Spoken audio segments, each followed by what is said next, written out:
torrent prestigieux, le sang merveilleux, prodigue, répand bonheur, fécondité. Soyez bénis, Togo, soyez heureux, pays de nos aïeux.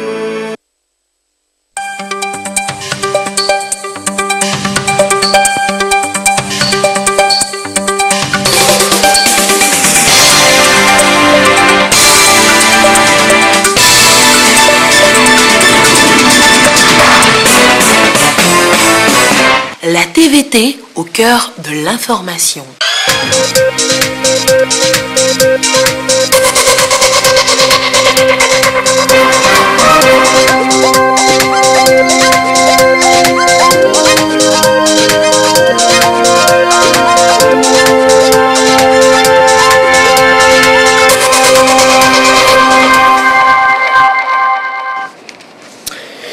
Bonsoir à tous, excellent début de semaine. L'actualité ce soir, le capital humain à protéger dans les entreprises, mais bien trop souvent négligé. Au contraire, c'est la productivité qui en prend du coup un coup. La Caisse nationale de sécurité sociale s'élève contre le phénomène et s'inscrit dans une démarche de prévention, productivité dans un développement pour un développement durable. Les 16,33 milliards de francs CFA, un don et un prêt de la Banque africaine de développement pour le Togo. Les deux accords ont été signés cet après-midi même. Et puis la fête samedi dernier à Tado pour le peuple éveillé, fête auréolée par la sortie unique du roi dans l'année du roi Togoyani, célébré donc par sa population, récit en fin de journal tout à l'heure. Et d'abord, ce communiqué qui nous parvient en l'instant, communiqué de presse relatif à l'augmentation des prix des carburants. Le ministre du Commerce et de la Promotion du secteur privé, le ministre de l'Économie et des Finances et le ministre des Mines et de l'Énergie communiquent donc à compter du 27 août 2018 à 0 heure. Les prix à la pompe des produits pétroliers au Togo sont fixés comme suit en francs CFA. Super samplon 548 francs. Pétrole lampant 490 francs, gasoil 550 francs, mélange de temps 646 francs. Voilà donc la teneur de ce communiqué du ministre du Commerce et de la Promotion du secteur privé, du ministre de l'Économie et des Finances et du ministre des Mines et de l'Énergie. Mieux gérer, mieux planifier, cela prend tout un art enseigné donc depuis ce matin au cadre des directions régionales. Ils viennent du ministère de la Planification, du Développement et de l'Aménagement du Territoire. 2 jours de formation et l'investissement public c'est l'investissement public qui gagnerait. Les précisions avec Wassiglé Félix Simdacha.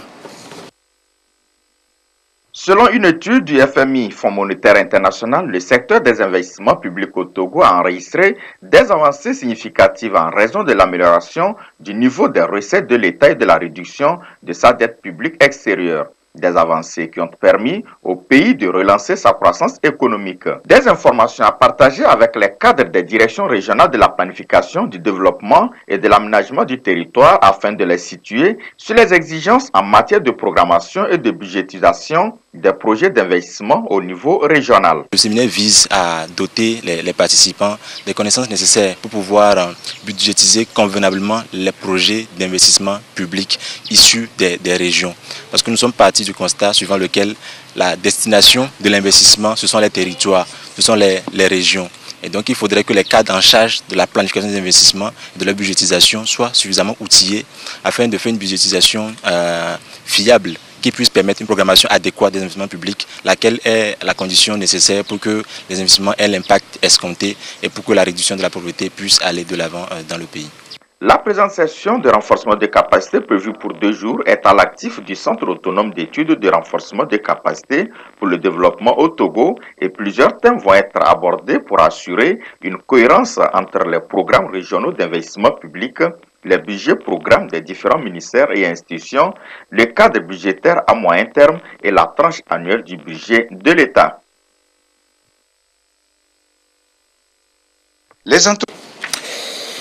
Une autre forme d'investissement à mieux gérer le capital humain, bien trop souvent négligé dans nombre d'entreprises. Pas de protection sociale ni de sécurité. La Caisse nationale de sécurité sociale s'élève donc contre ce manquement, d'où cette démarche prévention, productivité pour un développement durable. Les précisions, Serge Tastom, Arnold Kiliou. Les entreprises investissent beaucoup dans l'acquisition des moyens de production, mais les hommes qui conduisent ces équipements, dans la plupart des cas, n'ont pas les formations requises qui leur permettent d'éviter les risques de leur métier. La démarche prévention et productivité pour un développement durable adoptée par la Caisse nationale de sécurité sociale interpelle l'ensemble des entreprises à la mise en place des comités de sécurité et santé au travail au sein de leur structure. Une entreprise qui est créée, elle a pour vocation à faire du profit. Mais maintenant, on ne va pas faire du profit en sacrifiant les individus qui contribuent à la création de la richesse. Donc, il est prévu par les tests déjà, le Code du travail, je veux dire, et un arrêté qui donne beaucoup plus de détails sur la question, que les entreprises ont donc l'obligation de créer un comité de sécurité et santé au travail. Mais maintenant, nous allons un peu plus loin que cela, parce que le comité de sécurité et santé au travail est un organe au sein duquel on discute de toutes les questions qui ont trait à la sécurité et à la santé des travailleurs, donc des conditions de travail.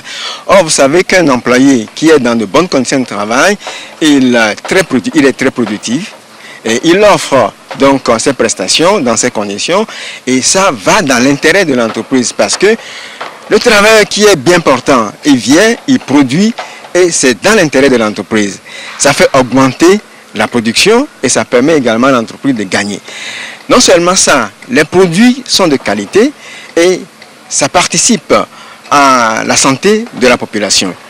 Au-delà de tout cet aspect, on est dans un environnement et toutes les questions qui portent sur la production, qui tiennent compte de l'environnement, sont aujourd'hui ce qui est recommandé. Parce que nous ne pouvons pas rechercher seulement la croissance économique en sacrifiant les générations futures. Les patrons d'entreprise restent conscients que pour prospérer, il faut assurer aux salariés de bonnes conditions de travail.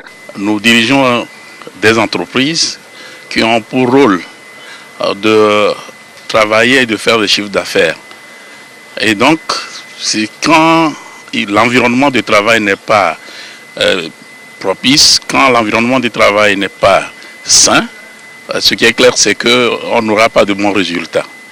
Donc cela va sans dire qu'il faudrait mettre en place les conditions idoines, les conditions nécessaires pour un travail décent. Le représentant de la directrice générale de la Caisse nationale de sécurité sociale a rappelé aux partenaires sociaux les obligations légales du Code du travail qui imposent la mise en place des comités sécurité et santé au travail avant de les inviter au respect de ces dispositions réglementaires. À la fin de leur rencontre, les entreprises vont ensemble s'engager sur le délai de création du comité santé et sécurité de chaque entreprise. Ce comité est donc obligatoire dans tous les établissements occupant habituellement au moins 25 salariés, temporaires et occasionnels y compris. L'enquête de cette édition, combien ça coûte la TVA pour les entreprises de sécurité privée, les boîtes d'intérim ou encore les structures d'entretien. Elles payent elles aussi la taxe sur la valeur ajoutée.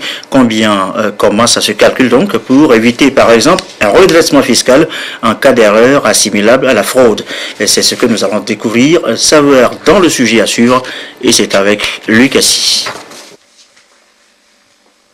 La taxe sur la valeur ajoutée TVA est un impôt indirect sur la consommation payé par le contribuable. Les principes de détermination de ces bases imposables sont définis par l'article 317 du Code général des impôts et elles sont constituées de toutes les valeurs, de toutes les sommes et de tous les biens et services reçus ou à recevoir du fournisseur ou du prestataire. Ce sont donc toutes les sommes que le client va payer au prestataire que ce dernier va prendre comme base pour liquider la TVA. Et pour les entreprises de main-d'œuvre, telles que celles de sécurité, d'intérim et d'entretien, la base doit être le montant global des encaissements reçus du client. Donc cette base est d'abord libellée hors taxe, donc hors TVA. Bon, sur sa facture, c'est ce qui doit apparaître. Hors TVA, et puis il applique sur cette base le taux de la TVA pour avoir la TVA. Donc, ce qui change pour ces sociétés, ces entreprises de gardiennage, c'est que c'est l'exigibilité de la taxe. Ça veut dire que c'est au moment où on encaisse, c'est au moment où les clients payent qu'ils vont payer aussi la TVA. Donc la confusion qu'ils font, c'est qu'ils se considèrent comme des intermédiaires, mais ils sont des intermédiaires opaques. Donc ils ne peuvent pas détailler leurs factures pour leurs clients au fait. Même s'ils détaillent, ils doivent considérer au finish, ou bien à la fin, le montant global des encaissements qu'ils vont recevoir du client pour faire la TVA. Des cas d'infraction sont aussi constatés sur les déclarations des entreprises qui étaient correctes au départ, par exemple, et d'un seul coup, leur chiffre d'affaires diminue. Et si un cas de fraude s'est avéré, des rectifications sont imposées avec des pénalités à la clé. Il y a quand même une quantité non négligeable d'entreprises de sécurité, de gardiennage, d'intérim, ceux qui placent le personnel, qui appliquent la TVA sur une partie de leur chiffre d'affaires, c'est-à-dire les honoraires qu'ils déterminent. Donc on constate ça au moment des contrôles et là on est obligé de rectifier. Il est donc préférable pour les entreprises de main-d'œuvre que sont les entreprises de sécurité, d'intérim et d'entretien de se conformer à la réglementation en considérant tout ce qu'ils reçoivent de leurs clients comme base de la TVA, de bien faire la facturation même si elles la détaillent, que ces entreprises mettent la TVA sur le montant total sans considérer les distinctions. Celles qui n'ont pas encore régularisé la situation ont intérêt à le faire elles-mêmes pour éviter des impositions et pénalités supplémentaires qui pourront les déstabiliser. Économie encore, et sachez que le Togo, je vous l'annonçais en titre tout à l'heure, le Togo vient de bénéficier d'une enveloppe de 16,33 milliards de francs CFA. C'est la BAD, la Banque africaine de développement, qui casse sa tirelire. L'argent doit aider à financer le projet de transformation agroalimentaire PAT Togo. Résultat donc de 2 accords, un prêt et un don signés cet après-midi même. Delphine Pignondi, Carmel Magia-Capou. La Banque africaine de développement BAD apporte son soutien au gouvernement togolais pour la réalisation du projet de transformation agroalimentaire PTA Togo. Un montant global de 20 099 000 unités de compte, soit environ 16 milliards à 63 millions de francs CFA, est mis à la disposition du gouvernement sous forme de 2 accords de prêt de 6 milliards 59 millions de francs CFA et 6 milliards 37 millions de francs CFA et d'un don du Fonds africain de développement FAD évalué à 4 635 000 unités de compte, soit 3 milliards 67 millions de francs CFA. L'objectif général de ce projet est de favoriser une croissance agricole inclusive, créatrice d'emplois, réductrice d'importations alimentaires grâce aux mesures d'incitation à l'investissement privé dans les filières clés riz, maïs, soja, sésame, poulet de chair et noix de cajou. Pour la BAD, il est mis en œuvre dans le cadre de l'initiative Nourrir l'Afrique 2016-2025 et il est le premier projet du genre à la BAD qui épouse parfaitement le nouveau concept de zone de transformation agroalimentaire. Le projet de transformation agroalimentaire à PTA Togo s'aligne sur les grands axes du Plan national de développement du Togo PND et au programme de développement agricole 2016-2020. C'est un projet pilote phare qui permet de lancer la mise en œuvre du plan stratégique 2017-2025 de développement des agropoles au Togo. Il bénéficiera directement à 303 000 personnes, dont 51% de femmes, et indirectement à la population de la région de la Kara et de l'ensemble du pays. Le PTA sera mis en œuvre sur une durée de 5 ans pour un montant de 35 milliards à 19 millions de francs CFA hors taxes, hors douane. Le tout sera financé par le gouvernement à hauteur de 6 milliards de francs CFA, la BOAD 10 milliards de francs CFA, 16 milliards 63 millions pour la BAD et 2 milliards 56 millions par la fondation CIMOL de la Corée du Sud. La réalisation de cet important projet consolidera les acquis pour l'atteinte des objectifs de développement durable ODD, notamment l'élimination de la faim et la préservation de la sécurité alimentaire pour tous. Cette importante opération devrait permettre de créer au moins 25 000 emplois agricoles, industriels et de services, de contribuer par au moins 2 points à la croissance du PIB et de réduire le déficit de la balance commerciale de moins 44% à moins 38%. Le gouvernement avait déjà entrepris le développement de la mécanisation agricole, la restructuration des acteurs des différentes filières autour des chaînes de valeur porteuses, la définition d'un label qualité et la mise en place des filets nationaux de sécurité sociale. Cet appui permettra donc de consolider toutes les actions précédemment engagées. Cette nouvelle opération porte le portefeuille du groupe de la Banque africaine de développement BAD au Togo à 242 millions d'unités de compte, soit environ 190 milliards de francs CFA. C'est un portefeuille jeune qui se porte bien et le taux de décaissement global tourne autour de 56%. L'eau potable, l'eau à boire, pas toujours disponible pour tout le monde. Il faut donc bien gérer le peu de ressources à partager. Message de sensibilisation des acteurs du secteur de l'eau à Takwame. Une concertation aussi avec la population. Un reportage de Sylvain Aboudjou.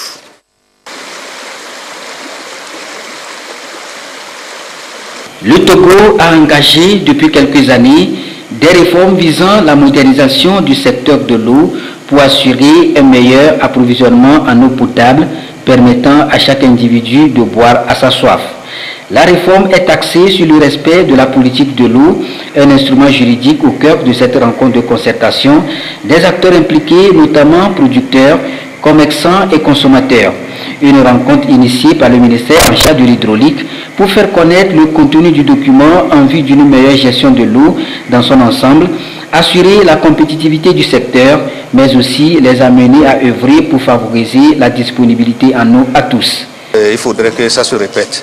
Ce n'est pas une fois en passant, mais que ce soit un peu plus régulier pour qu'on puisse savoir ce qu'on fait dans le secteur eau qui est un secteur capital pour nous, surtout dans les populations rurales. Nous vivons des situations un peu difficiles liées à l'eau. Donc si les rencontres sont fréquentes, certainement que nous allons définir des lignes d'action pour aider nos populations à mieux vivre et à mieux gérer l'eau. De l'eau, notre problématique, ce n'est pas une question de la quantité. L'eau, il y en a pour tous. Mais le réel problème, c'est que comment nous allons gérer cette ressource en eau? Comment nous allons la partager? Comment nous allons la gouverner pour les générations présentes et les générations futures? La démarche amorcée entend également renforcer les bases de la politique réelle en eau en vue de réduire les difficultés inhérentes à l'accès à l'eau potable au Togo, mais aussi pour l'atteinte des objectifs de développement durable ODD. Pendant ce temps, au ministère de l'Action sociale, la préoccupation reste l'égalité, l'équité genre, clairement inscrite aujourd'hui en stratégie. C'est encore l'objet ici. À Sokodé, vous allez le voir, à cette session régionale que nous raconte Lamarck Mbojona. Au niveau déconcentré pour assurer une réponse adéquate à ces besoins, recueillir les stéréotypes dans le domaine du genre et les propositions stratégiques de tous les acteurs sont autant d'objectifs poursuivis par cette rencontre régionale sur l'élaboration de la stratégie nationale d'équité et d'égalité de genre au Togo.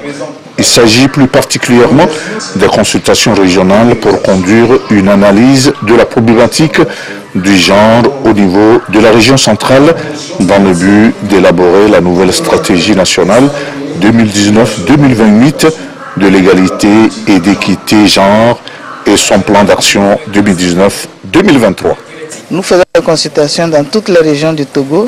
Comme ça, nous sommes sûrs que toutes les informations que nous allons recueillir en ce qui concerne les stéréotypes, en ce qui concerne les problèmes de l'autonomisation de la femme, en ce qui concerne les stratégies appropriées qu'il faut y mettre pour que les femmes soient autonomisées par rapport à l'ODD 5.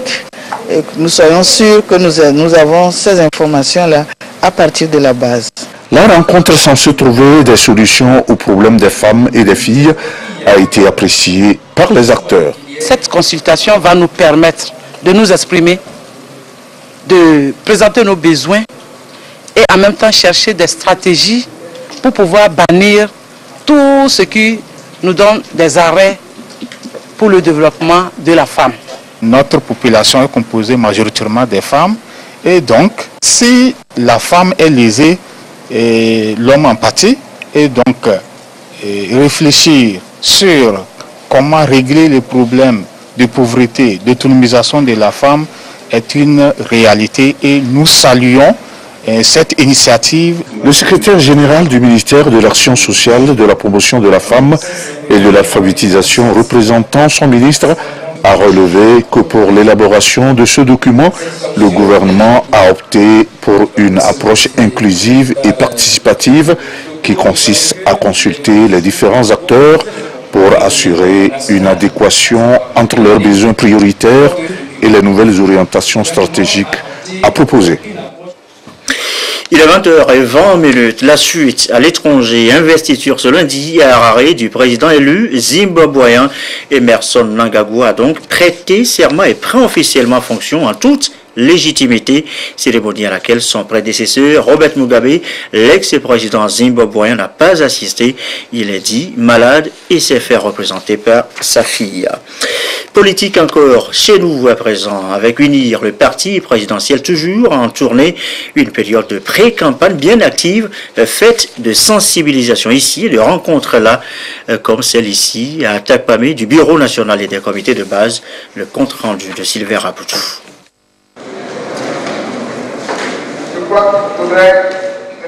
C'est une rencontre d'information poursuivie ici à Tapamé par le Bureau national du parti UNIR, Union pour la République, en vue d'échanger avec les comités de base sur les questions relatives aux prochaines consultations électorales. Et au cours de ces échanges, plusieurs sujets ont été abordés, notamment les initiatives du parti et les actions engagées pour renforcer les structures mises en place dans la région des Plateaux à l'issue du premier congrès du parti UNIR tenu en octobre 2017. L'objectif de notre déplacement ici, c'est justement pour renforcer toutes ces structures dans ces dites formations qui étaient programmées. Maintenant, c'est vrai, l'occasion faisant le larron, il est bien entendu que avec la suite des décisions des chefs d'État et de gouvernement de la CEDEAO, les échéances se précisent. Et donc, par rapport à cela, il faut que le parti se mette aussi en ordre de marche pour pouvoir affronter victorieusement ces échéances-là. Et c'est ce sur quoi nous avons entretenu l'auditoire et demander aux uns et aux autres d'être suffisamment aguerris et d'être prêts. Les comités de base ont salué cette initiative qui leur a permis d'être bien éclairés sur les approches dans la perspective de mieux soutenir et accompagner la vision et les idéaux du parti. Nous avons eu une habitude dans le passé, mais aujourd'hui, par cette rencontre, je crois que la plupart des militants se sont donnés autre mentalité, autres idées pour avancer. Par exemple, sur les critères des choix de candidats, ces périodes sont des périodes vraiment exposées à ces inquiétudes et chacun était libre de dire, d'imaginer ce qui lui passait par la tête. Mais avec cette rencontre, je crois que le terrain est déblayé et chacun peut se retrouver et chacun peut se remettre dans la droite ligne du grand parti, notre grand parti, Union pour la République. Et il a été développé aussi quelques points sur les qualités d'un militant et les qualités qui représentent des dangers pour le parti. Donc ces points qui ont été touchés, nous sommes comme des armes affûtées pour mieux embrasser, pour mieux militer dans notre grand parti, pour faire de nos différentes préfectures des modèles en ce qui concerne la politique, pour accompagner la politique de notre président du parti, président de la République togolaise.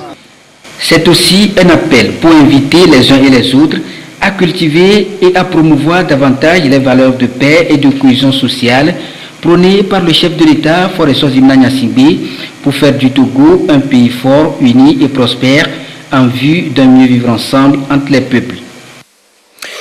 Idem dans le mot, une session de renforcement de capacité samedi dernier des membres des comités de base à Djarpanga est sur place pour la télévision togolaise, la marque Bojona. Les cadres de l'Union pour la République de la préfecture de Meaux face au comité de base et mouvement du parti pour un renforcement de capacité. La rencontre vise à outiller les comités et mouvements pour leur permettre de maîtriser les idéaux du parti pour exercer pleinement leur rôle dans leurs localités respectives. Cette formation intervient suite à la recommandation du 53e sommet des chefs d'État et de gouvernement de la CEDEAO, exhortant le Togo à organiser les élections législatives le 20 décembre 2018. Sur recommandation des instances supérieures de notre parti, nous avons procédé à ce jour à la formation des différents comités de base de notre préfecture sur les valeurs, la mission, la vision, les objectifs, ainsi que sur le rôle et les responsabilités qu'ils auront à assumer durant leur mandat. Compte tenu des enjeux de l'heure, notamment les élections législatives qui s'annoncent pour le 20 décembre 2018, donc nous sommes là à les sensibiliser à ce que cette mission puisse être un succès éclatant dans notre préfecture. Les travaux se sont déroulés sur des thèmes entre autres mission et fonctionnement du parti UDIR et rôle du militant. Avec ce renforcement des capacités, nous sommes prêts à nous entendre sur le terrain et à nous mettre à l'œuvre pour organiser au mieux nos militants. Les responsables du parti UNIR dans la préfecture de Meaux ont, au cours de cette rencontre, mis l'accent sur le rôle des militants de base pour l'enracinement du parti. Ils les ont exhortés à prôner la paix et la cohésion sociale afin de mobiliser plus de militants pour la victoire du parti lors des consultations prochaines. Le peuple Adja dans le Moyen-Mono a célébré samedi sa fête traditionnelle Togbuyani. Il s'agit de la sortie annuelle du roi pour rencontrer sa population, événement qui s'est déroulé dans la cour du Palais Royal, la Tado, berceau du peuple Adja. Et thème retenu cette année, le pardon, l'amour, la tolérance et la paix pour le développement de la préfecture du Moyen-Mono et l'épanouissement du peuple Adja. Des chants et danses riches, patrimoine du peuple Adja et son histoire ont été revisités à l'occasion de cette sortie unique du roi. Le récit de Chassim Labaga. C'est la première fois depuis 365 jours que le roi des Adja sort de son palais. Une sortie annuelle en reconnaissance du fondateur du royaume de Tado, Togbuyani. La mémoire Adja raconte que ce premier souverain était apparu dans la cité de Tado à une époque où celle-ci était en proie à divers maux, mortalité infantile, maladies mortelles, sécheresse et mauvaises récoltes. Togbuyani proposa de débarrasser la cité de toutes ces calamités si les habitants acceptent qu'il soit roi, ce qui fut fait. Voilà pourquoi cette sortie annuelle est perçue comme salvatrice par le peuple. C'est la seule sortie qui lui permet de rencontrer beaucoup de gens. Il doit se rendre dans la forêt sacrée.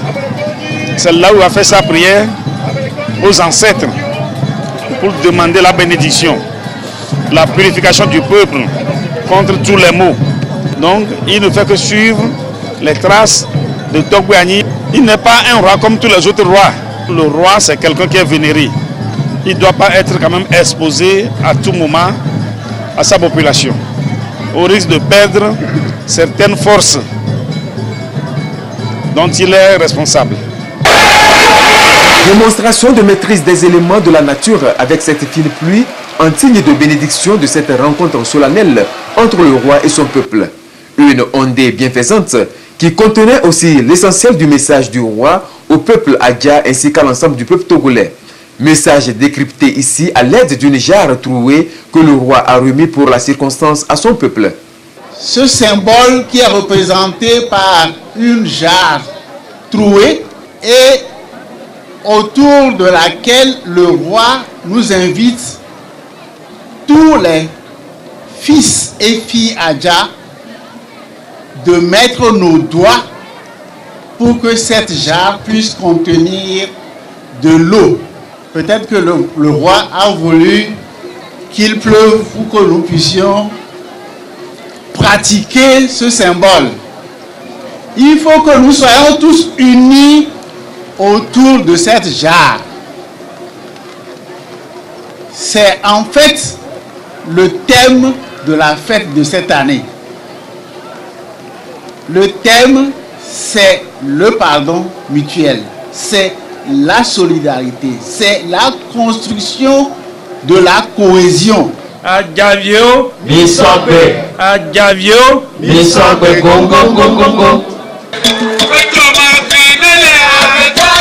Cette sortie du roi est une occasion de retour aux sources, exaltation de l'identité culturelle de l'ère Adja et démonstration de faits cultuels sont au rendez-vous.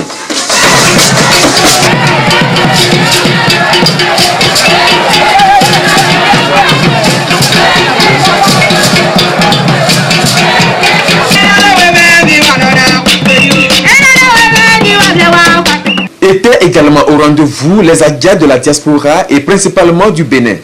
Le Bénin est peuplé à presque 50% ou même plus de population venue de Tado. C'est pour ça que ça nous intéresse, tout ce qui a trait à Tado. Et cette fête traditionnelle, nous l'avons adoptée parmi les moments de retrouvailles avec nos anciens frères Adja. La vision de la célébration de Togui Agni est désormais d'allier culture et développement. Une démarche fortement encouragée par les plus hautes autorités togolaises. Togui Agni, envoyé sûrement par la providence divine pour délivrer le royaume Tado des maladies et autres maux dont il souffrait.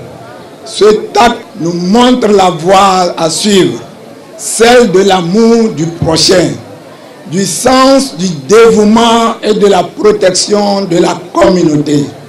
Il est donc plus que jamais impérieux de profiter de cette circonstance pour faire l'apologie du vivre ensemble et de rechercher, sans jamais se lasser, la bonne entente et la cohésion sociale.